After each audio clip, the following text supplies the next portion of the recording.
Soon may the wellerman come, bring us coffee, tea, and rum. One day when the tonguing is done, take our leave and go. At a fair in the sun of town, her hair was blonde and her dress was brown. Soon may the wellerman come around.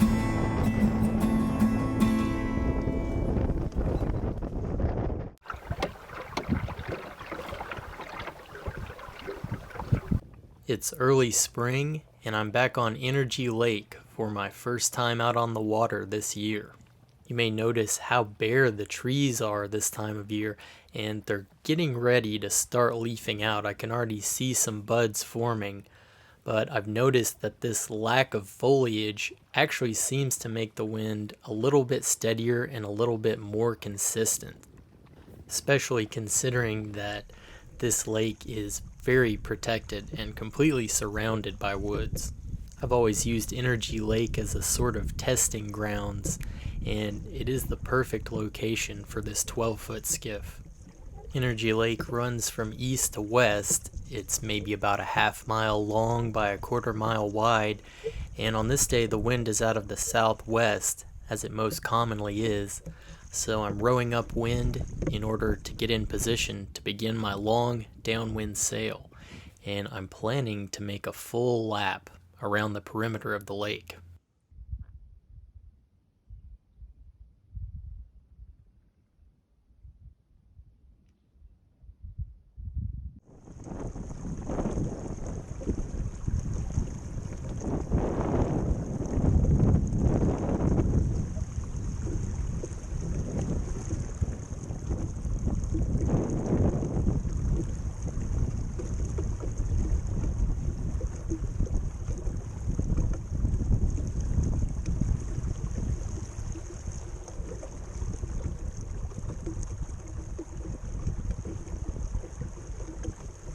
The sun is out and a high of 70 degrees is predicted, but the water is still freezing cold, and that makes it even more annoying that I have that little bit of slop coming up the daggerboard slot.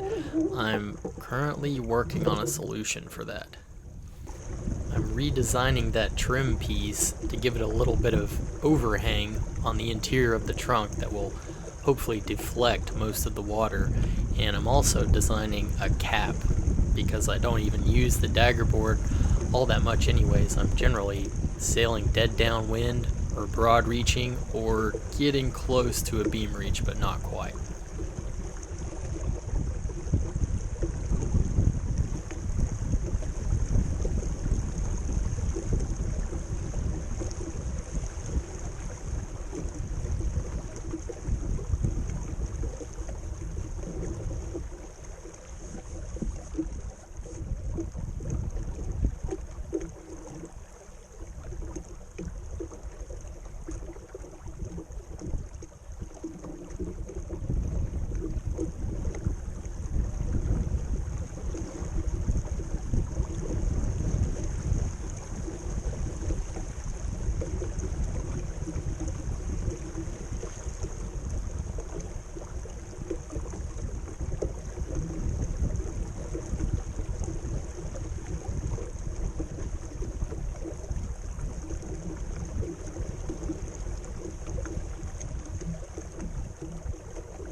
Nearing the dam, I begin to turn upwind and cut across the width of the lake, headed for the southern shore, and there I will begin the rowing leg of the lap.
The skiff is so light that rowing even into this stout wind is really not difficult. Given the same wind out on the big lake, though, it can be a little bit challenging because you get much larger waves.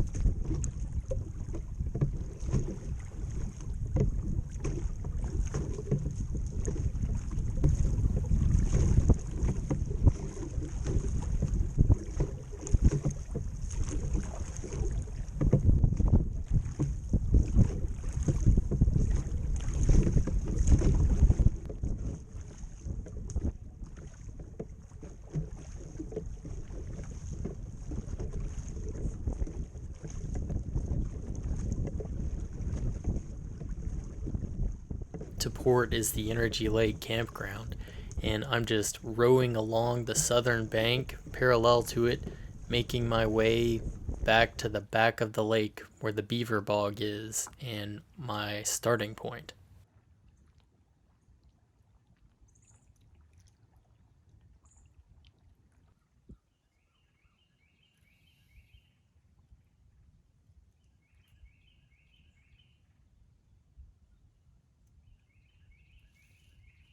Got turkey and cheese on a tortilla. Pretty decent. It's a very packable meal. You don't have to worry about squishing the bread, which I usually don't care about eating squished bread anyways. Rowing into the wind and current just now kind of reminded me of something that I've seen with paddlers and rowers who are maybe less experienced than I am. People will have a tendency to really try to put a lot of power down when the seas are heavy and you're trying to go directly into the wind. People are trying to get the most speed they can. But in my experience, all you're going to accomplish that way is just wearing yourself out. And if you have any significant distance to travel, you're really just better off just keeping the boat moving forward. As long as you're moving, you're doing all right. It's no good wearing yourself out. And if you want to get speed and cover distance, wait for a lull in the wind. In other words, wait for the gusts to pass. And that's when you can really put the power down if you want to. I'm now just upwind of the truck and the launch site, and the final leg of the journey will be made under sail, and I'm just going to cut across the width of the lake again, back to the northern shore where I started.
I always enjoy clipping the apex of these points that jut out into the water, but you do have to be aware of overhanging branches.